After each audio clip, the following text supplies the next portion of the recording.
Members of the board. It's going to feel like deja vu, maybe. Uh, I had hoped to bring better news regarding the water supply conditions in the basin today. Unfortunately, the situation does remain concerning.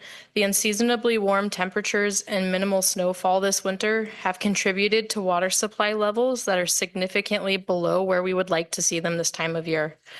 Currently, snowpack conditions in the basin range from 63% of average in the Rio Grande headwaters in Colorado down to 25% in the Elephant Butte Basin, which is the basin between Otoe and the Elephant Butte Reservoir.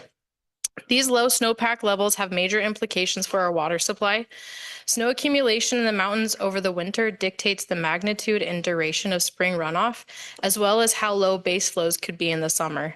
When snowpack is as low as it is now, we can expect a short and weak runoff season, meaning the Middle Rio Grande Conservancy District may have to release its San Juan Chama water earlier than anticipated. The San Juan Chama water is imported into the Rio Grande Basin from the San Juan Basin through the Bureau of Reclamation San Juan Chama project. Since this water originates from outside the Rio Grande Basin and would not otherwise find its way to the Rio Grande if it were not for the Bureau's project, it does not follow the rules of the Rio Grande Compact. And as a result, it is the only stored water available to the MRGCD this year.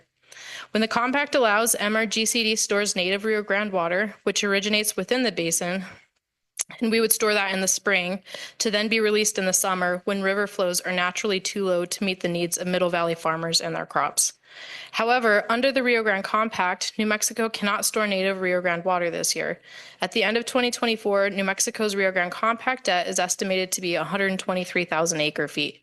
A preliminary number, but probably a pretty good estimate. This debt triggers Article 6 restrictions on storage, which makes it all but impossible for New Mexico to store any water upstream of Elephant Butte for Middle Valley use.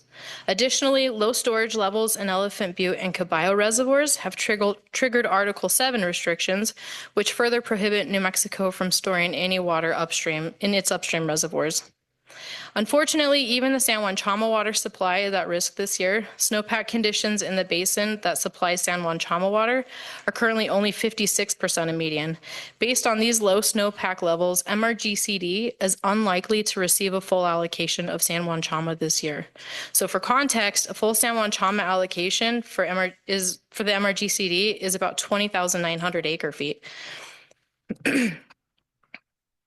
And MRGC typically diverts between 250 and 300,000 acre feet in a normal year. So even in the best case scenario where MRGCD receives its full San Juan Chama allocation, it would not be enough to supplement water supplies all summer, especially if there are no additional river inflows from monsoon rains. To make matters worse, soil moisture conditions in the basin are also poor, which affects runoff efficiency. And this essentially means that the snow that melts this spring, less of it will actually show up in the river. So what does this mean for farmers? MRGCD may have to release its San Juan Chama water earlier than it'd like this season. Once the water is gone, MRGCD will have no additional water to supplement river flows. Without significant rainfall or monsoon inflows, there will not be enough water to meet the needs of Middle Valley farmers. MRGCD will do its best to distribute available water as equitably as possible, but farmers should prepare for extended periods between irrigation deliveries. Water supply conditions could still change. There is still some winter left, and a few significant storms could improve the outlook. However, the National Weather Service's seasonal outlook is not promising. The forecast suggests that we should expect higher than average temperatures and below average precipitation over the next several months. There is some moisture in the short-term forecast this week, and temperatures are expected to cool down slightly.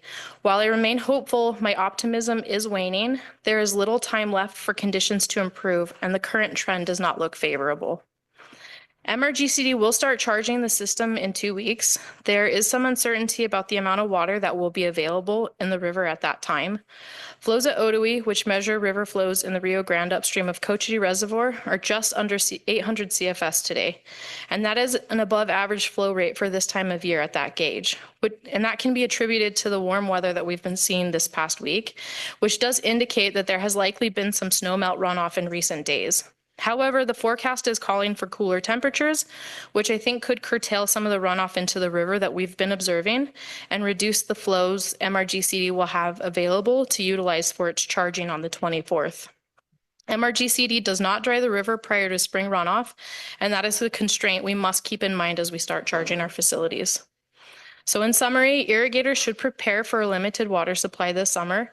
MRGCD will manage resources as effectively as possible, but without significant rainfall, water shortages are all but guaranteed.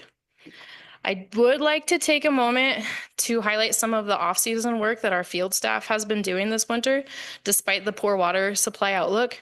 Our teams have been hard at work preparing our facilities for the upcoming irrigation season. And I have a picture here from last week of our water operations team and the Cochiti ISO crews that installed a Langeman gate on the Cochiti main canal after they repaired a hinge pin on it. And it's just a great example of the critical maintenance work that our field staff is doing throughout the winter, just across all of our divisions to make sure we're ready to run water this spring. And I do appreciate all the dedication of our field staff to ensure that the infrastructure is ready for the season ahead. And with that, I will stand for questions.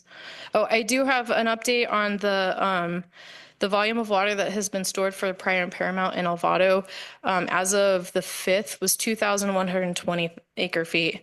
And one of the reasons that's so low is that it's very hard to start storing water before spring runoff has started. Thank you, Ann. Questions for Ann?